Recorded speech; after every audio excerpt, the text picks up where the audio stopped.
You know, when talent get released from the WWE, it's often said that they're going to immediately sign to AEW. Well, now two stars have already dictated their future. We're going to talk about what that means, the events they've been announced for, and shout out to the smaller wrestling companies. Yeah, you know, they got TV deals and whatnot, but you also got to have the ability to sign talent, and it seems like this one is a big one. Also, we got to talk about WWE counter-programming AEW. It's all coming up right here on the Ango Show. All right, guys, and if you want more videos like this, go ahead and click subscribe. Trust me, you're not going to want to miss it. Today, we are going to kick things off with Gigi Dolin. Now, this one is really actually not that big because Gigi Dolin is not signing with AEW. She's not signing with TNA.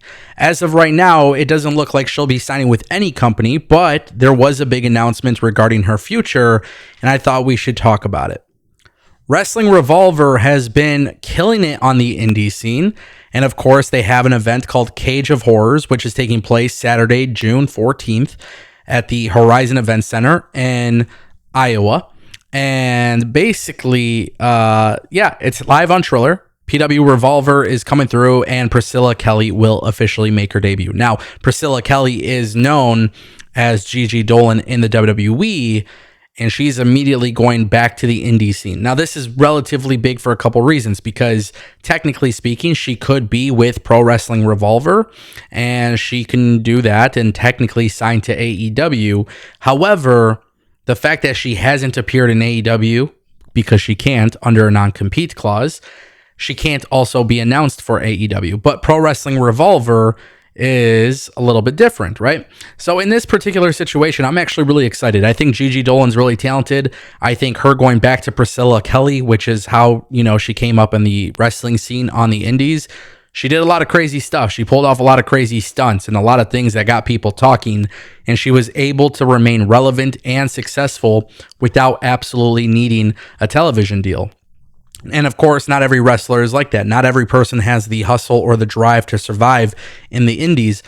And she's done it before. She knows what that's like. She has that experience prior to going to WWE. So I actually think this is one of those like really, really cool things, because it's so easy to just sign with AEW. It's so easy to sign with TNA. And it's listen, I'm not saying it's never going to happen, but immediately from the jump, she's going to PW Revolver, which is great. She has a lot of ties to the people there. Obviously, it makes a lot of sense. And this is going to be like a big moment for her, leaving WWE and going right into the indie scene. And I think a lot of people will be paying attention very closely to her work to see kind of how things go and how, you know, things progress. But for me personally, I'm massively happy about this. And that brings us to our next topic, ladies and gentlemen. WWE Evolution 2. Is it counter-programming AEW? Well, this is a very big deal, because originally we thought it was going to take place in June. That was kind of like the word going around. But now, according to a new report from PW Insider Elite, discussions within WWE are reportedly considering the weekend of July 12th in Atlanta. And basically, what they were looking at doing was originally doing the show on July 5th at the Mohegan Sun in Connecticut. And it actually turns out that the Mohegan Sun has booked another event that day. So now WWE has to move it. Well, if you think about it, WWE moving it on July 12th is interesting. Why? Because that's when AEW All In is taking place. All In at Texas currently has about 18,000 tickets sold roughly. You know, they're doing a stadium in Texas.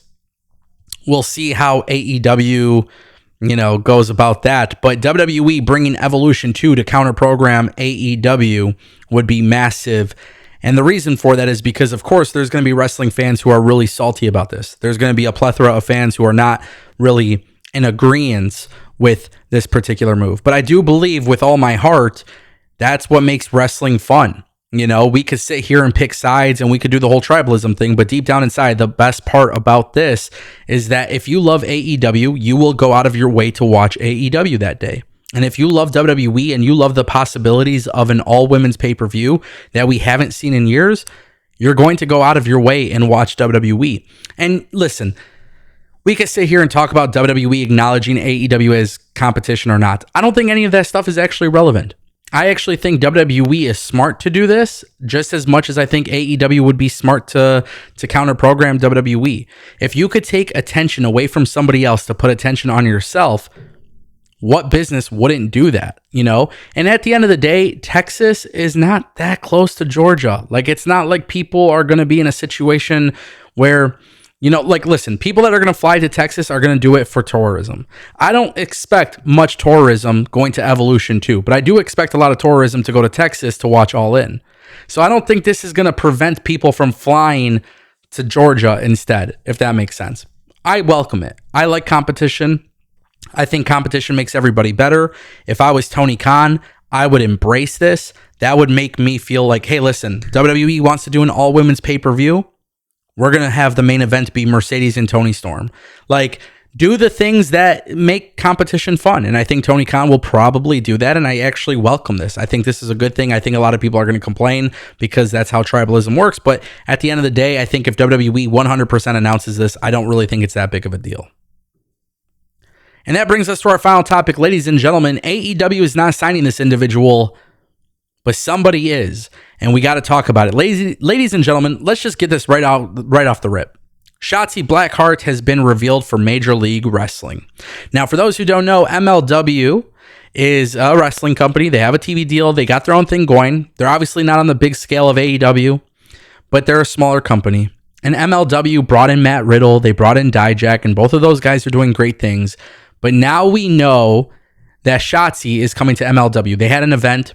It was the MLW Azteca Lucha event. They aired a vignette. Basically, what's happening is at Summer of the Beast pay-per-view this year, Shotzi will be there. On this vignette, it shared the date, and it said, it said shots fired. It had a little bit of, it's basically Shotzi, bro. Everything is pointing to Shotzi. I will show you guys the footage, but obviously due to copyright, I can't. But MLW is bringing in Shotzi, and I think this is cool, man. She could have easily gone to AEW. She could have easily gone to TNA.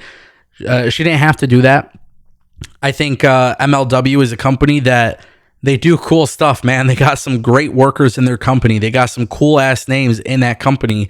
And the problem with MLW is I just think sometimes when it comes to expanding and getting bigger and maybe getting a better TV deal, they're kind of like TNA in the sense. Like, they are stuck in their own niche, you know? And when you're stuck in your own niche, it's kind of hard to break out of it. But when you bring in people like Shotzi and you're willing to bring in talent, I just think that's a fascinating thing, you know, and we didn't have to wait until her non-compete clause ends to find out where she's going. So we know she's going to be in this company. I think that's huge. I think that is such a cool thing too for MLW.